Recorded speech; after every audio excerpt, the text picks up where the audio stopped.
WWE Fastlane. It came and it happened. If you didn't see it, you didn't miss anything. If you watched it, you didn't see much. So, I mean, there's only one thing worth talking about coming out of this show, really. But let's get into it. October the 7th, 2023.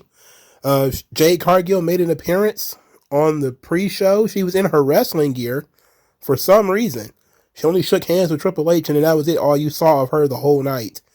It seemed like they were preparing for something, and they said not to do it.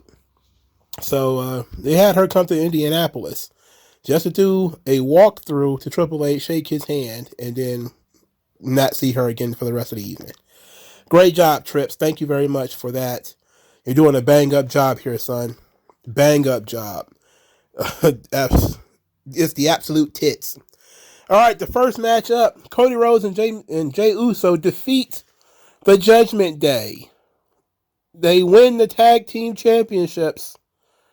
And what? Why did they do that? It only necessitates more matches against Judgment Day. Anyway, the reason they won is because of JD McDonough, who was a JD McDumbass, and hit Damian Priest in the knee with the Money in the Bank briefcase. This led to a crossroads on the announce table, and Damian Priest was out. They had been working his leg the whole match anyway. This left Finn Balor by himself. They hit a 1D with the Cody cutter, which I thought was very unique and very kind of cool. Followed by the crossroads, and Jey Uso and Cody Rhodes win the belts. Oh, wow. I don't understand why they did this. I get it. You want to continue the story of there being palace intrigue within Judgment Day. But putting belts on Cody and Jey Uso really doesn't do you any good. It doesn't do you any favors, really. It's just a made-up tag team. They shouldn't even be champions very long. I wouldn't be surprised if they don't lose them first or second title defense. The only thing worth talking about coming out of this match is the discourse around Michael Cole saying that Cody Rhodes was a leader of Bullet Club. So we went from, I can't believe WWE doesn't acknowledge anything that happens outside of WWE, to, oh, they mentioned things outside of WWE, but they still haven't gotten it right. Cody was never the leader of Bullet Club. To people not knowing their Ring of Honor history, when Cody Rhodes and Kenny Omega clearly wrestled for the leadership of Bullet Club, and Cody Rhodes won. Super Card of Honor 2018, by the way. So, yeah, that was, it might not have been official or whatever, but that was sort of the stakes for that match, the Cody and Kenny Omega match. So a lot of the nerds that are running around here saying WWE's even trying to rewrite the history of other companies, it's like, okay, then why was there a Bullet Club Civil War? I mean, what was the point of that? And then here's the thing, like, you guys know this. You guys know more about this crap than I do. It took like literally 2-3 minutes to Google it, and I found that it was true. I found that it was true. He did that whole Civil War arc with the Bullet Club. Oh, God. It don't matter anyway. Nobody cares. Look, this is not going to be Cody Rhodes' claim to fame or anything like that, so I don't think that it matters that Cody Rhodes was never officially the leader of the Bullet Club, because at that point in time, who really give a damn? And that, especially since it was 6 years ago now, nobody really cares because Ring of Honor doesn't even exist anymore. It's like, it is what it is. But, yeah, he at least beat Kenny Omega to be the leader. It probably wasn't leader very long, but he was officially the leader of Bullet Club for a cup of coffee. So Damian Priest says that I'm leaving with something. I'm from around the way. I'm leaving with something. El Senor Money in the Banco. But Rhea Ripley took the Money in the Bank briefcase from him because he was in no shape to challenge the winner of the Last Man Standing match. So she took his briefcase away from him because she's making decisions now. She's the boss now. Oh, brother. Oh, boy. Okay. I really don't. I don't want them wrestling Judgment Day anymore. I really don't want any more interaction between Cody and Judgment Day. But this just leads there to being more interaction between Cody and Judgment Day. This thing is never going to end, is it? Never. Never, ever, ever. Oh, brother. Next, Bobby Lashley and the Street Profits are defeated by Rey Mysterio, Santos Escobar, and Carlito, who comes out there, I'm talking ripped to shreds. He looks like Puerto Rican Zeus. I mean, it's just something special. This guy is on everything chemically possible. He looks amazing. And he's very agile. They changed his theme song, which sucks, which probably lets you know that he's going to be on the roster for a while. So they told the story throughout the match that Rey's phone call was not answered, but he was confident that somebody would come and help them. And then it was Carlito later in the match. So they did the match starts 3-on-2, but then Carly comes in later and ends up tagging in. And somehow it's a legal tag. He's a legal person in the match and ends up winning the match. He ends up pinning Montez Ford with the backstabber. So we all get what we want. Carlito is back as the revenge of 2006. It's a little, next we look for Mr. Kennedy. We got MVP back. We got Bobby Lashley back. We got Carlito back. Where's Mr. Kennedy? We can't get Umaga back. Sorry, the Umaga's that's gonna be the one that got away. But we gotta bring. Is Finley still hanging around? Oh, we got William Regal back too. So how many more we got from 2006? That we need to bring back. Nitro is gone. I don't know. But Chris Masters, what is he doing these days? Is NWA still running shows? Anyway, solid enough match. They told the right story. Right guy was the partner. Got a huge pop for Carlito. Great job. I really enjoyed this. Carlito made sure to take off that shirt immediately. As soon as he came out there, he made sure everybody knew he was in shape and that he came to play. So I like this. This was fine. I'm pretty sure Bobby Lashley's going to chew out the Street Profits for this, for losing, but ought to be fun. All right, so Charlotte, Asuka, and Io for the Women's Championship, the SmackDown Women's title, the WWE Women's Championship. Asuka missed it Charlotte in the face as soon as the bell rang, which, you thought was going to lead to a one-on-one match. Ha ha ha. Had you fooled. Charlotte was back not too long after this. Bayley was told not to come ringside. She came ringside anyway, like an absolute goof. She ended up distracting the referee while Charlotte Flair had Asuka in the figure 8. Asuka, for some odd reason, is tapping out. I can't believe Asuka is such a prolific submission specialist. She can't get out of a figure 4. Io ends up hitting a moonsault and getting the pin, even because Bayley was distracting the ref. So Bayley went from being told not to be out there to being the reason that Io won. All right, they're still telling this damage control is falling apart story. So now, she has beaten both Asuka and Charlotte. Now, can we please get on with this and it not be Asuka or Charlotte anymore? Please get them on. Who cares? Pat McAfee came out there. He teased a WrestleMania in Indianapolis, and the place almost melted. They absolutely peaked at this point. I don't think that'll ever happen. I mean, WrestleMania 8 wasn't a smashing success. And I'm going to blame Indianapolis for that. Yeah, we could blame Vince for not booking Hogan versus Flair. But, I mean, it is Indiana. What can you do? Anyway, Pat McAfee was there. And he ended up doing a commentary for LA Knight and John Cena defeating Solo Sikoa and Jimmy Uso. Jimmy Uso never gets any dap from Solo. He keeps trying to put his hand down and Solo keep ignoring him. It is very casual, too. John Cena was the babyface in peril, took a lot of the beating. LA Knight did some pretty good comeback stuff. John Cena actually broke out a top rope crossbody, which was like, what the hell? Before LA Knight ends up winning the match with the BFT, pinning Jimmy Uso. Good, solid, fun match. Of course, Roman's going to chew out Jimmy Uso and Solo Sikoa. Paul Heyman now has all gray hair. He might as well just go ahead and shave that joint off. Shave it all off. Like, what the hell is the point? Solid enough match. No real surprise. Nothing came out of it. Just a solid babyface win. Declan McMahon was ringside for this shabazzle here at Fastlane. And I looked at this and saw that he plays running back for Indiana University. So I realized why Vince sold the company rather than give it to Shane.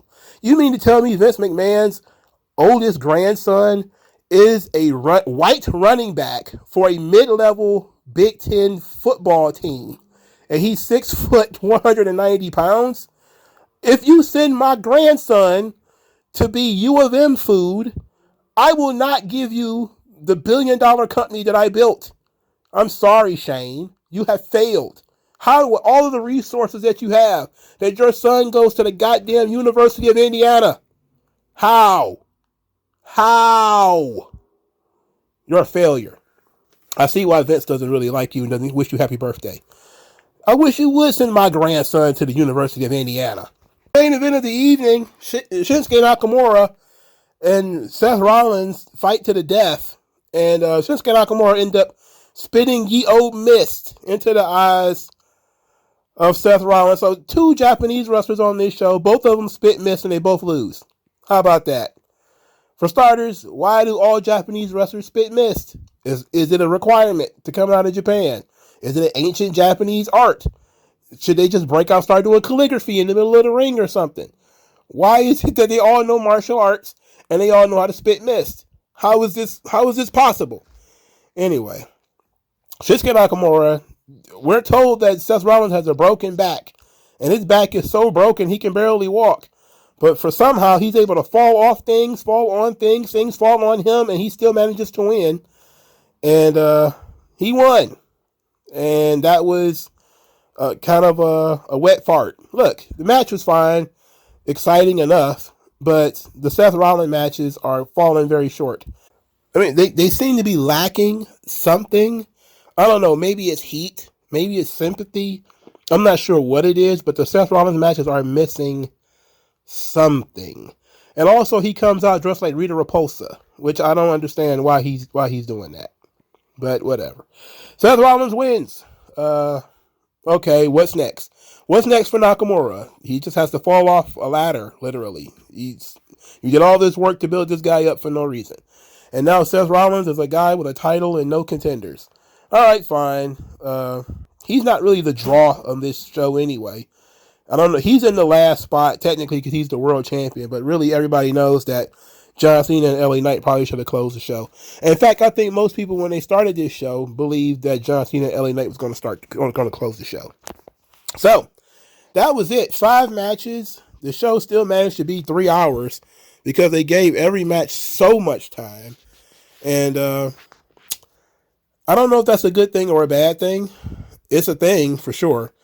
These shows are fairly solid, but they're, pretty straightforward. You get no real surprises out of them.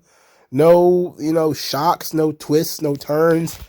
I guess, Cody Rhodes, Bullet Club leader Cody Rhodes, and main event Jey Uso winning the tag team championships was supposed to be a surprise, and it kind of was. At the same time, though, again, it only means they have to fight Judgment Day more. I don't know. And it also puts them in the way of Sami Zayn and Kevin Owens, right? Because they want their titles back, right? So they would have to fight them in order to get them, right? Wouldn't that split the babyface roster up? That, Sami Zayn and Kevin Owens were gone for like 3 weeks, and now all of a sudden Cody and Jey Uso are the tag team champions? If they're going to be teammates at War Games, which we all assume that they will, wouldn't this will be an odd decision, wouldn't it? Maybe, just maybe, it's Cody Rhodes and Jey Uso versus Sami Zayn and Kevin Owens in Saudi Arabia. I don't know, but that was the only interesting decision all night. Everybody knew Carlito was coming back. I'm pretty sure 90% of people thought that Shinsuke Nakamura was going to take the L. So there was nothing really on this show that if you missed it, you missed anything. If you didn't watch it, you didn't miss anything. If you watched it, it was a solid enough show, but kind of like a long episode of SmackDown or a long episode of Raw. Matter of fact, not Raw. A long episode of SmackDown, let's say. But that was it. I would have liked more story stuff on here, but apparently that's not what they do anymore on pay-per-views. So the most entertaining part to me was watching Jey Uso drunk and clowning in the press conference afterward. YEET! I don't know what was going on with it, but it was fantastic. It was hilarious. Cody was there. I don't know if it's a good idea for Jay to be drinking. You know, we all know that the Usos, they get a little saucy and things start happening. But Cody's got a bust, so maybe he's safe. But that drunk promo between the two of them was pretty funny. I gotta tell you that was very entertaining. So between that, the goofy ass Taylor Swift question, which confused literally everybody, that I was like, what on earth? Why would you ask EO Sky about Taylor Swift? Why? Why would you do that? The wrestling media in the toilet once again. But of course, Triple H, he actually answered the question about Edge, saying he felt like it was the right time and it was sort of mutual and amicable. I don't know what else they expected him to say. Yeah, it was time for him to go, right? Like, I never liked the fucking guy. He sucks though, right? I always thought he was too small, too frail, not got good enough. Like, of course he's gonna say it was amicable and there's no heat on either side. It's the best way to play it, and it might even be true, you know. But the interesting bit is when he said that when Edge left, there's a line of people willing to take his spot and willing and able to fill it. And then he slid Carlito in it. Carlito, who's like, 5 or 6 years younger than Edge, not like 15 years younger than Edge, but, a veteran presence, hasn't been there in a while, knows how the system works, a fresh face because he hasn't been around for over a decade. So it works. I'm not really big on these press conferences, so I didn't watch the whole thing. I didn't watch it at all. I basically just watched the clips, and everybody who was really laughing at the Jey Uso thing really is what I ended up seeing the clips, and I didn't know what the questions were because it's him and Cody giggling. It was funny to me, and then making odd noise, go oh, yeet. I don't know what they was doing that for, but they're drunk. So when you're drunk, things don't make too much sense, and that certainly didn't make enough sense to me. But it was pretty funny.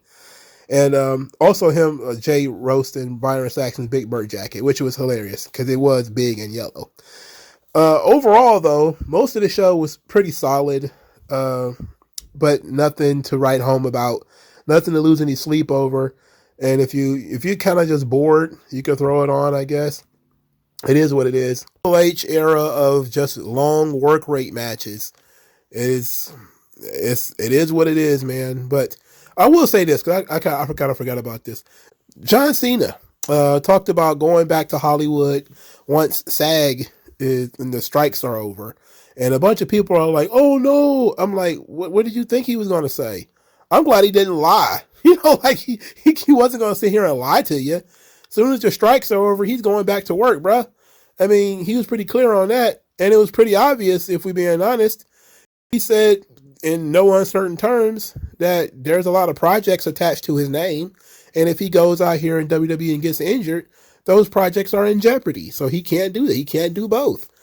It was the same story with The Rock for a long time. The Rock couldn't do both. He had so many projects lined up. And you can't, it's hard for them to insure you, for starters. Secondly, if you go get injured and you can't do the movie, if you can't do the movie, then the directors, the writers, other actors, etc., they're screwed over. So you can't do both at the same time. Cena was at least being honest, so I can support that. Triple H was also asked about Jade Cargill, and he said that she's going to get in the ring and she's going to be featured when she's ready. And this kind of begs the question, why did you show her off if she's not ready? Why are you not, waiting until she's ready to do things like have her show up at the arena? Or if you're saying, well, we're just going to do stuff with her until she's ready, let her cut promos. That's something that she can prepare for, right now. You can prepare an angle for her right now. I mean, they did it with like Bad Bunny and Pat McAfee and a bunch of other people, Logan Paul. As those people were training, they were on television. Why can't you do the same thing with Jade Cargill? You've already been trying to use her name to build up the division to make her seem like a real star. I get it. You don't want her to wrestle yet because she's not good enough yet. You want her to get better. I get that part. But why can't we have her interact with people until she gets in the ring and wrestles? This is what I mean by Triple H's obsession with the in-ring stuff. You can do character work. She can stand there and cut a promo and have somebody argue with her And then you could be like, okay, that could be possibly one opponent. And then maybe she ruffles some feathers the next week and ruffles some feathers the next week. And then eventually she gets in the ring with somebody and she wrestles. It doesn't have to be immediate. But since you've already announced her, she might as well be in the milieu. You know? Like, I didn't expect Pat McAfee to wrestle when he was on television. I didn't really expect Logan Paul to wrestle when he was on television. I didn't expect Bad Bunny to wrestle when he was on television. Now everybody's expecting Jade Cargill to wrestle, and they're like, no. Nope. She's not ready yet. When she's ready to blow the doors off of what we do. I'm like, okay, then put her in the Performance Center and let's stop talking about her until she's ready. You know, stop taking the chicken out the oven until it's done. All right? Anyway, the next show is in Saudi Arabia, so I guess we'll see what's going on over there. It's not a good time to be over in the Middle East, but hopefully things will be cleared up a little bit by the time we get there. Like, share, subscribe. I'll talk to you guys later, man. Peace. Tell me what's worse than learning all that you led to believe was all horse crap. They distort